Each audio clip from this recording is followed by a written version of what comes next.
Thank you for watching Ebony Ladies in the DR. I'm your host, Bridget. Bienvenidos a mi canal.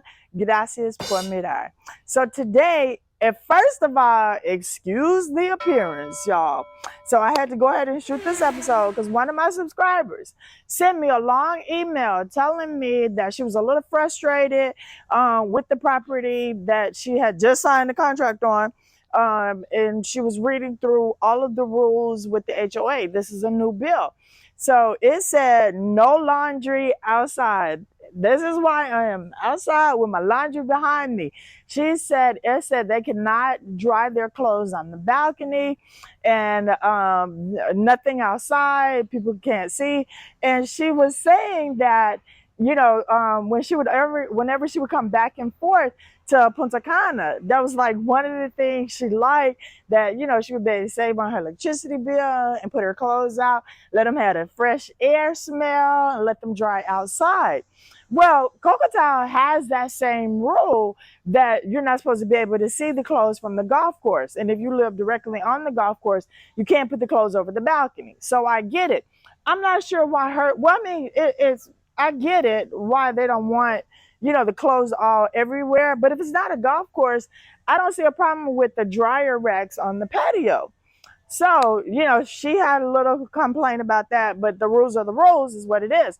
But yes, we have the rules. But as you can see, where my clothes are on the dryer, because we do not have a dryer in the house, where my clothes are out here on my clothesline, anybody that has seen my property, is very enclosed. There are hedges on the other side of the clothes. So my clothes cannot be seen from the golf course. So I never have any issues with security or with Cocotao or anybody saying you can't do that.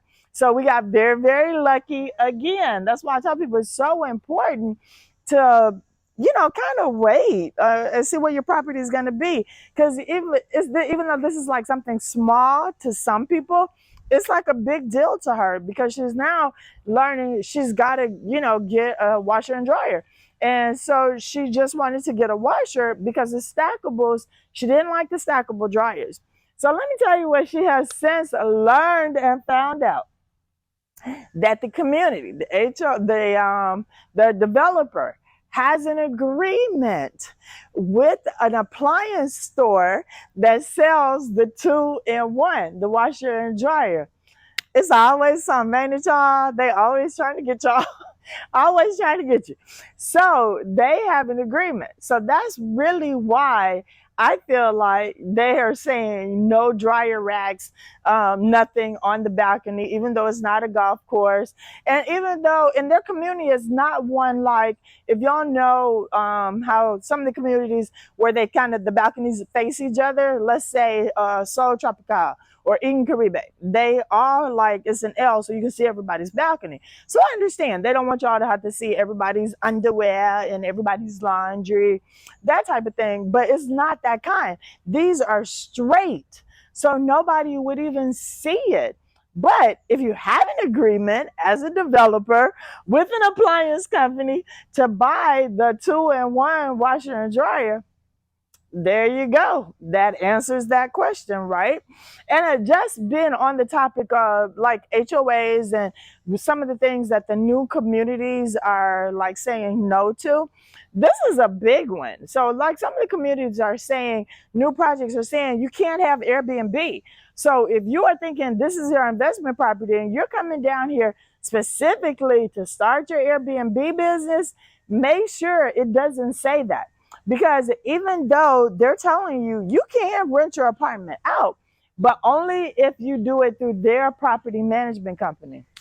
Another thing that just puts money in their pocket and leaves you hanging, right? Because why, if you can do a rental, then you should be able to do a rental and have your choice of who you want to manage your Airbnb. But they are only allowing you to rent your apartment out if you have it on the market through their property management company.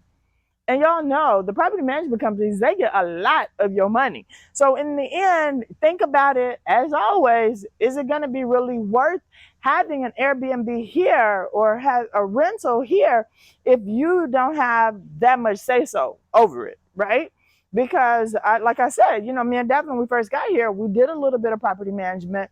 And it was always, telling the owners, you need to restock supplies, you need to do this, you need to do that. And the money adds up. And so at the end, when it's time to disperse your funds, it's not a lot, because you're paying your property manager, you're paying for supplies, you're doing all of those things. So every time with these new projects, and y'all know, I'm not the biggest fan of new projects. They come out looking really, really pretty. And I just say, wait till they're done. They're literally, I'm going to have to go around and count. I'm going to give myself a little project and go around and count and see how many projects are currently, I don't want to say under the developing stage, because some of them haven't even broke ground and they're still saying they're like 70% sold. Oh, phase 1 is sold out. And we know this not to be true. So I might give myself a project and just see how many communities are currently in the works, right? Because each one now are finding new things to generate income for them. Oh, and another one that I just found out about is they are selling, y'all not even gonna believe this, they're selling insurance to you. I'm gonna say it slow. Insurance to you as a person who is buying on a new project and you're under a payment plan. They now want to sell you an insurance policy that guarantees they will complete the project on time. Now, I don't want to call y'all names, but what kind of fool is that? Why would you do that? Why are you paying a developer, a builder, buying an insurance plan from them to do what they're already being paid to do? You're paying them an insurance plan to do what they're supposed to do on time anyway. So that's just them getting free money from you, and they have an insurance policy. Why would you do that when in your contract it should say, there should already be a clause in there, if they don't deliver within 6 months or 12 months of your expected delivery date? Some of these people are going on 1.5 to 2 years and they're still waiting. So this is just some of the things in the HOA. And I wanted to do this because this is my laundry day and she asked the question, and we do not have a dryer. I do not care about having a dryer. As I get older, I may not want to do this process of hanging the clothes outside and doing all of that. I may just want to stick them in the dryer.